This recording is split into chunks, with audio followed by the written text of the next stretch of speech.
ക്രിസ്തുവിലുള്ള പ്രിയപ്പെട്ട സഹോദരി സഹോദരന്മാരെ, ദൈവവചനം ഉൽപ്പത്തിയുടെ പുസ്തകത്തിനുള്ള വായന 28-ാം അധ്യായം 1 മുതൽ 22 വരെയുള്ള വാക്യങ്ങൾ. ഇസഹാക്ക് യാക്കോബിനെ വിളിച്ച് അനുഗ്രഹിച്ചുകൊണ്ട് പറഞ്ഞു, കാനാന്യ സ്ത്രീകളാരെയും നീ വിവാഹം കഴിക്കരുത്. പാദാൻ ആരാമിൽ നിന്റെ അമ്മയുടെ പിതാവായ ബത്തുവേലിൻ്റെ വീട്ടിലേക്ക് പോവുക. അമ്മയുടെ സഹോദരനായ ലാബാൻ്റെ പുത്രിമാരിൽ ഒരാളെ ഭാര്യയായി സ്വീകരിക്കുക. സർവശക്തനായ ദൈവം നിന്നെ അനുഗ്രഹിച്ച് സമൃദ്ധമായി വർദ്ധിപ്പിച്ച് നിന്നിൽ നിന്ന് പല ജനതകളെ ഉണ്ടാവട്ടെ. അബ്രാഹത്തിൻ്റെ അനുഗ്രഹം നിനക്കും നിന്റെ സന്തതികൾക്കുമായി അവിടുന്ന് നൽകട്ടെ. നീ ഇപ്പോൾ പരദേശിയായി പാർക്കുന്നതും ദൈവം അബ്രാഹത്തിന് നൽകിയതുമായ ഈ നാട് നീ അവകാശപ്പെടുത്തുകയും ചെയ്യട്ടെ. അങ്ങനെ ഇസഹാക്ക് യാക്കോബിനെ പറഞ്ഞയച്ചു. അവൻ പാദാൻ ആരാമിലുള്ള ലാബാൻ്റെ അടുക്കിലേക്ക് പോയി. അരമായനായ ബത്തുവേലിൻ്റെ മകനും യാക്കോബിൻ്റെയും ഏസാവിൻ്റെയും അമ്മ റബേക്കായുടെയും സഹോദരനാണ് ലാബാൻ. ഇസഹാക്ക് യാക്കോബിനെ അനുഗ്രഹിച്ചതും പാദാൻ ആരാമിൽ നിന്ന് ഭാര്യയെ കണ്ടുപിടിക്കുന്നതിന് അങ്ങോട്ട് അവന് പറഞ്ഞയച്ചതും ഏസാവ് അറിഞ്ഞു.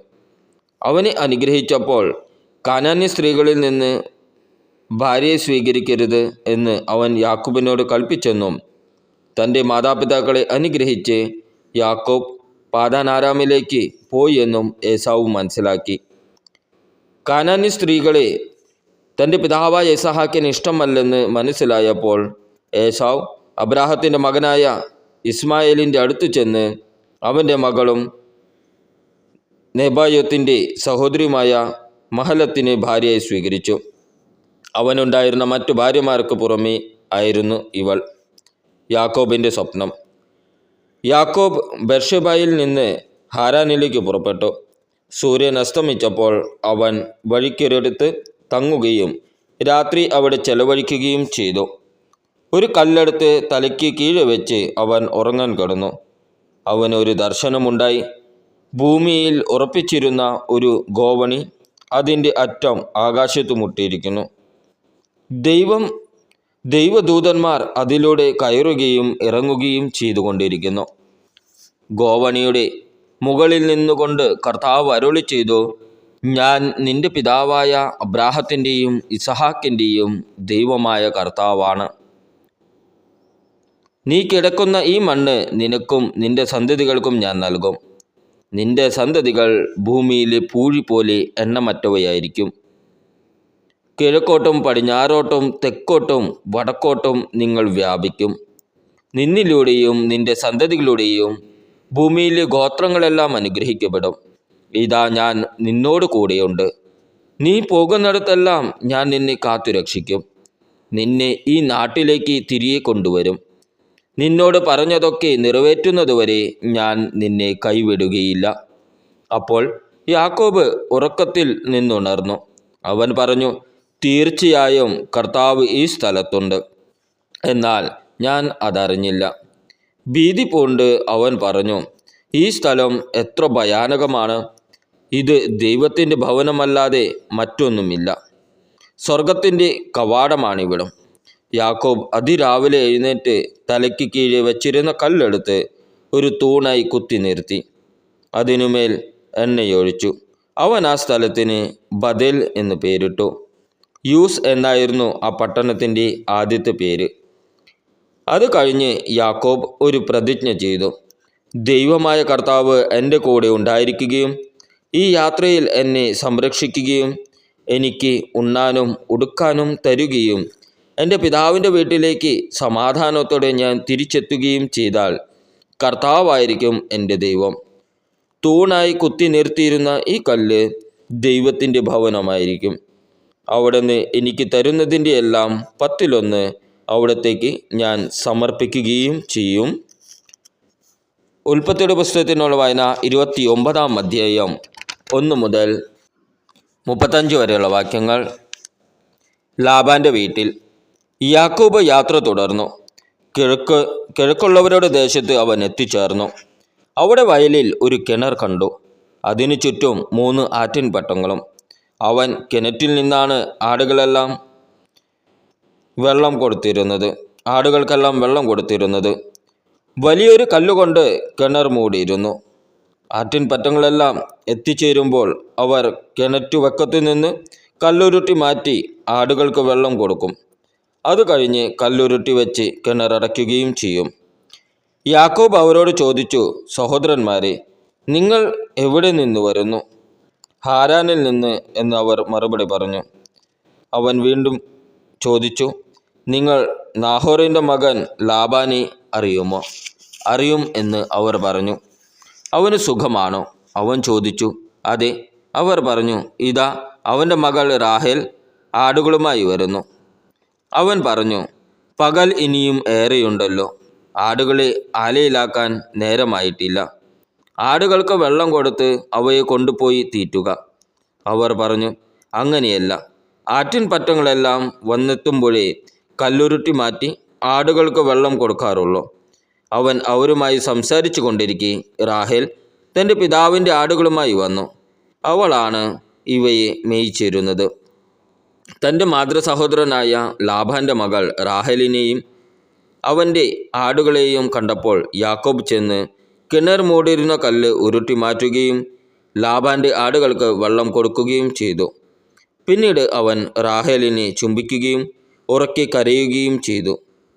താൻ അവളുടെ പിതാവിൻ്റെ ബന്ധുവും റബേക്കയുടെ മകനുമാണെന്ന് യാക്കോബ് അവളോട് പറഞ്ഞു. അവൾ ഓടിച്ചെന്ന് പിതാവിന് വിവരമറിയിച്ചു. തൻ്റെ സഹോദരിയുടെ പുത്രനായ യാക്കോബിൻ്റെ വാർത്ത കേട്ടപ്പോൾ ലാബാൻ അവനെ കാണാൻ ഓടിയെത്തി. അവൻ യാക്കോബിനെ കെട്ടിപ്പിടിച്ച് ചുംബിച്ച് വീട്ടിലേക്ക് കൂട്ടിക്കൊണ്ടുപോയി. യാക്കോബ് വിവരങ്ങളെല്ലാം ലാബാനോട് പറഞ്ഞു. ലാബാൻ പറഞ്ഞു, എൻ്റെ അസ്ഥിയും മാംസവും തന്നെയാണ് നീ. ഒരു മാസം യാക്കോബ് അവൻ്റെ കൂടെ പാർത്തു. ഒരു മാസം യാക്കോബ് അവൻ്റെ കൂടെ പാർത്തു. യാക്കോബിൻ്റെ വിവാഹം. ഒരു ദിവസം ലാബാൻ യാക്കോബിനെ വിളിച്ചു പറഞ്ഞു, നീ എൻ്റെ ചാർച്ചക്കാരനാണെന്ന് കരുതി എനിക്ക് വേണ്ടി എന്തിനു വെറുതെ പണിയെടുക്കുന്നു? നിനക്കെന്ത് പ്രതിഫലം വേണമെന്ന് പറയുക. ലാബാന് 2 പുത്രിമാരുണ്ടായിരുന്നു. മൂത്തവളുടെ പേർ ലേയ എന്നും ഇളയവളുടെ പേർ റാഹേൽ എന്നും. ലേയായുടെ കണ്ണുകൾ മങ്ങിയവയായിരുന്നു. റാഹേലാകട്ടെ സുന്ദരിയും വടിവത്തോളുമായിരുന്നു. യാക്കോബ് റാഹേലിൽ അനുരക്തനായി. അവൻ ലാബാനോട് പറഞ്ഞു, അങ്ങയുടെ ഇളയ മകളായ റാഹേലിനു വേണ്ടി 7 കൊല്ലം അങ്ങയുടെ കീഴിൽ ഞാൻ ജോലി ചെയ്യാം. ലാബാൻ പറഞ്ഞു, അവളെ മറ്റാർക്കെങ്കിലും കൊടുക്കുന്നതിനേക്കാൾ നല്ലത് നിനക്ക് തരുന്നതാണ്. എൻ്റെ കൂടെ പാർത്തുകൊള്ളുക. അങ്ങനെ റാഹേലിനു വേണ്ടി യാക്കോബ് 7 കൊല്ലം പണിയെടുത്തു. അവളോടുള്ള സ്നേഹം മൂലം ആ വർഷങ്ങൾ ഏതാനും നാളുകളായേ അവന് തോന്നിയുള്ളൂ. യാക്കോബ് ലാബാനോട് പറഞ്ഞു, പറഞ്ഞിരുന്ന സമയം പൂർത്തിയായി. എനിക്കെൻ്റെ ഭാര്യയെ തരുക, ഞാൻ അവളോട് ചേരട്ടെ. ലാബാൻ നാട്ടിലുള്ളവരെയെല്ലാം വിളിച്ചുകൂട്ടി ഒരു വിരുന്ന് നടത്തി. രാത്രിയായപ്പോൾ അവൻ തൻ്റെ മകൾ ലേയായെ യാക്കോബിൻ്റെ അടുത്തേക്ക് കൊണ്ടുചെന്നു. അവൻ അവളോട് കൂടെ ശയിച്ചു. ലാബാൻ ലേയായ്ക്ക് പരിചാരികയായി തൻ്റെ അടിമയായ സിൽഫായെ കൊടുത്തു. നേരം വെളുത്തപ്പോൾ ലേയായെയാണ് തനിക്ക് ലഭിച്ചതെന്ന് അവൻ മനസ്സിലാക്കി. അവൻ ലാബാനോട് പറഞ്ഞു, എന്താണ് അങ്ങ് ഈ ചെയ്തത്? റാഹേലിനു വേണ്ടിയല്ലേ ഞാൻ പണിയെടുത്തത്? എന്നെ ചതിച്ചതെന്തിന്? ലാബാൻ പറഞ്ഞു, മൂത്തവൾ നിൽക്കെ ഇളയവളെ പറഞ്ഞയക്കുക ഞങ്ങളുടെ നാട്ടിൽ പതിവില്ല. ഇവളുടെ വിവാഹഭാരം പൂർത്തിയാകട്ടെ, അതിനുശേഷം ഇളയവളെയും നിനക്ക് തരാം. 7 വർഷത്തും കൂടി നീ എനിക്ക് വേണ്ടി വേല ചെയ്യണം. യാക്കോബ് സമ്മതിച്ചു. വിവാഹഭാരം പൂർത്തിയായപ്പോൾ ലാബാൻ തൻ്റെ മകളായ റാഹേലിനെയും അവന് ഭാര്യയായി നൽകി. തൻ്റെ അടിമയായ ബിൽഹായെ ലാബാൻ റാഹേലിന് പരിചാരികയായി നൽകി. യാക്കോബ് റാഹേലിൻ്റെ കൂടെയും ശയിച്ചു. അവൻ ലേയായേക്കാൾ കൂടുതൽ റാഹേലിനെ സ്നേഹിച്ചു. 7 വർഷം കൂടി അവൻ ലാബാൻ്റെ കീഴിൽ വേല ചെയ്തു. യാക്കോബിൻ്റെ മക്കൾ. ലേയ അവഗണിക്കപ്പെടുന്നതായി കർത്താവ് കണ്ടു.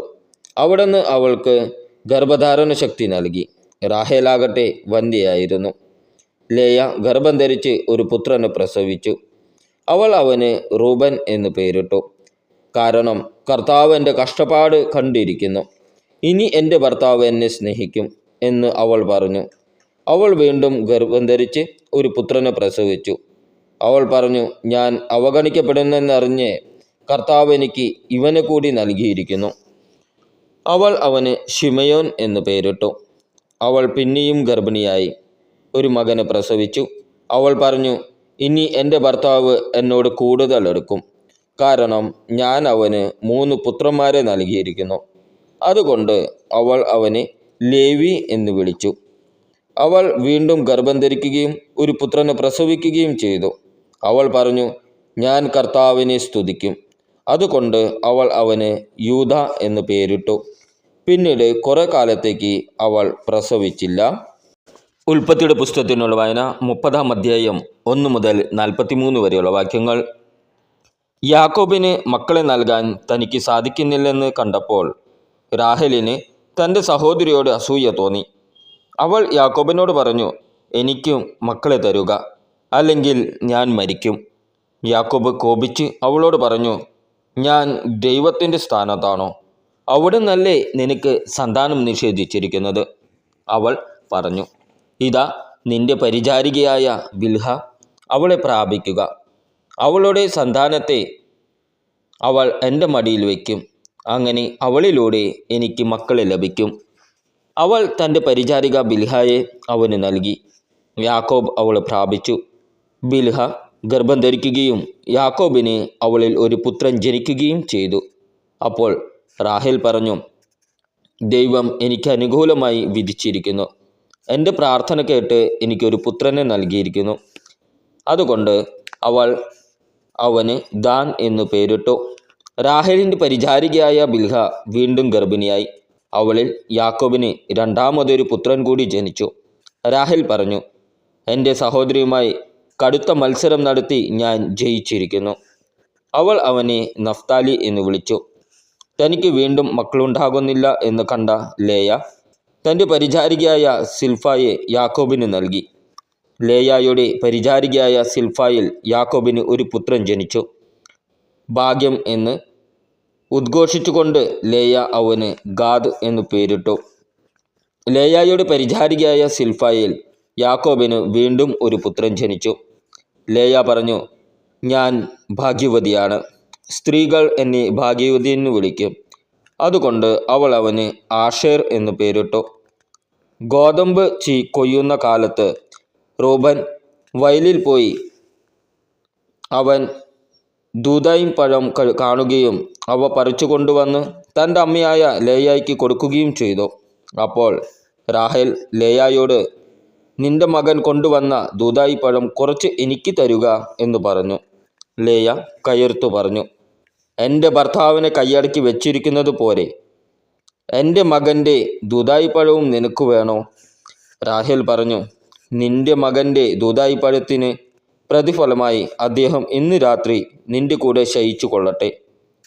യാക്കോബ് വൈകുന്നേരം വയലിൽ നിന്ന് വന്നപ്പോൾ ലേയ അവനോട് പറഞ്ഞു, അങ്ങ് ഇന്ന് എൻ്റെ അടുത്ത് വരണം, കാരണം എൻ്റെ മകൻ്റെ ദൂദായി പഴം കൊടുത്ത് ഞാൻ അങ്ങി വാങ്ങിയിരിക്കുകയാണ്. അവൻ അന്ന് രാത്രി അവളോടുകൂടെ ശയിച്ചു. ദൈവം ലേയായുടെ പ്രാർത്ഥന കേട്ടു. അവൾ വീണ്ടും ഗർഭം ധരിച്ച് യാക്കോബിന് 5ാമതൊരു മകനു കൂടി നൽകി. എൻ്റെ പരിചാരികയെ ഭർത്താവിന് കൊടുത്തതിന് ദൈവം എനിക്ക് പ്രതിഫലം തന്നു എന്ന് പറഞ്ഞ് അവൾ അവനെ ഇസ്സാക്കാർ എന്ന് വിളിച്ചു. ലേയ വീണ്ടും ഗർഭിണിയായി. യാക്കോബിന് അവൾ 6ാമത്തെ മകനെ പ്രദാനം ചെയ്തു.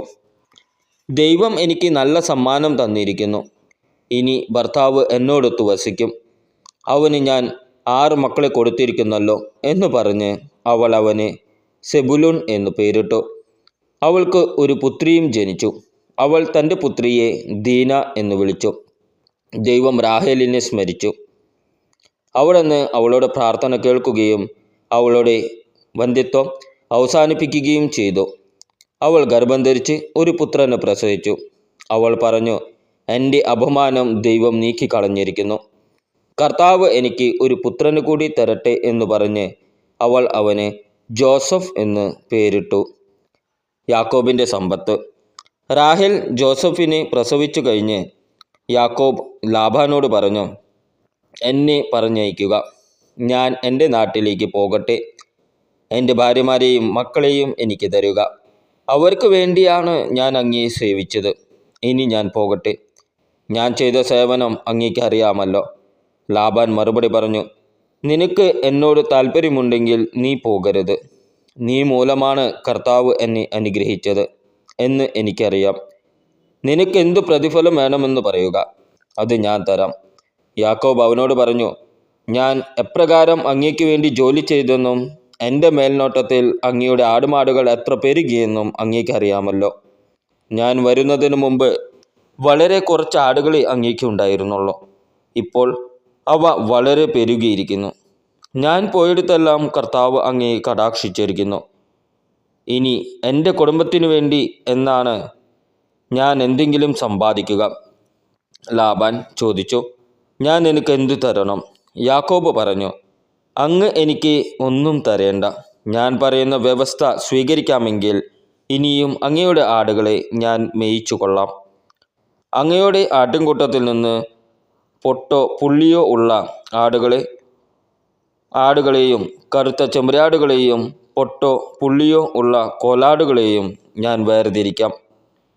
അവ എൻ്റെ പ്രതിഫലമായിരിക്കട്ടെ. മേലിൽ അങ്ങ് എൻ്റെ പ്രതിഫലം പരിശോധിക്കുമ്പോൾ എൻ്റെ വിശ്വസ്തത അങ്ങേക്ക് ബോധ്യമാകും. എൻ്റെ കോലാടുകളിൽ പൊട്ടോ പുള്ളിയോ ഇല്ലാത്തതും ചെമ്മരിയാടുകളിൽ കറുപ്പില്ലാത്തതും കണ്ടാൽ അവ മോഷ്ടിക്കപ്പെട്ടതായി കണക്കാക്കാം. ലാബാൻ പറഞ്ഞു, ശരി, നീ പറഞ്ഞതുപോലെ തന്നെയാകട്ടെ. അന്ന് തന്നെ ലാബാൻ പൊട്ടോ പുള്ളിയോ ഉള്ള എല്ലാ മുട്ടാടുകളെയും പെണ്ണാടുകളെയും വെറുത്ത മറുകുള്ള എല്ലാ ആടുകളെയും കുറുത്ത ചെമ്മരിയാടുകളെയും വേർതിരിച്ച് അവയെ തൻ്റെ പുത്രന്മാരെ ഏൽപ്പിച്ചു. ബാക്കിയുള്ള ആടുകളെ യാക്കോബിന് ഏൽപ്പിച്ചു. തനിക്കും യാക്കോബിനും മധ്യേ 3 ദിവസത്തെ യാത്രാദൂരം ഏർപ്പെടുത്തുകയും ചെയ്തു. യാക്കോബ് ഇലവിൻ്റെയും ബദാമിൻ്റെയും അഴിഞ്ഞിലിൻ്റെയും പച്ചക്കമ്പുകൾ വെട്ടിയെടുത്ത് അവയിൽ അങ്ങേക്ക് വെളുപ്പ് കാണത്തക്ക വിധം തൊലി ഉരിഞ്ഞു കളഞ്ഞു. താൻ തൊലിയുരിഞ്ഞു മാറ്റിയ കമ്പുകൾ ആടുകൾ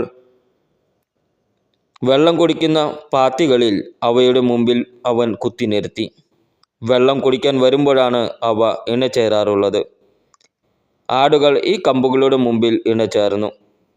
അവയ്ക്ക് പൊട്ടും പുള്ളിയും വരയുമുള്ള കുട്ടികളുണ്ടായി. യാക്കോബ് ചെമ്മരിയാടുകളെ വേർതിരിച്ച് ലാബാൻ്റെ കൂട്ടത്തിലെ വരയുള്ളതും കറുത്തതുമായ ആടുകളുടെ നേരെ നിർത്തി. തൻ്റെ കൂട്ടത്തെ ലാബാനോട് ചേർക്കാതെ മാറ്റി നിർത്തുകയും ചെയ്തു. കൊഴുത്ത ആടുകൾ ഇണചേരുമ്പോൾ അവൻ ഈ കമ്പുകൾ അവയുടെ കൺമുമ്പിൽ പാത്തികളിൽ വയ്ക്കും. തന്മൂലം കമ്പുകൾക്കിടയിൽ അവ ഇണചേർന്നു. എന്നാൽ മെലിഞ്ഞവ ഇണചേർന്നപ്പോൾ അവൻ കമ്പുകൾ നാട്ടിയില്ല. അങ്ങനെ മെലിഞ്ഞവ ലാബാൻ്റേതും കരുത്തുള്ളവ യാക്കോബിൻ്റെതുമായി.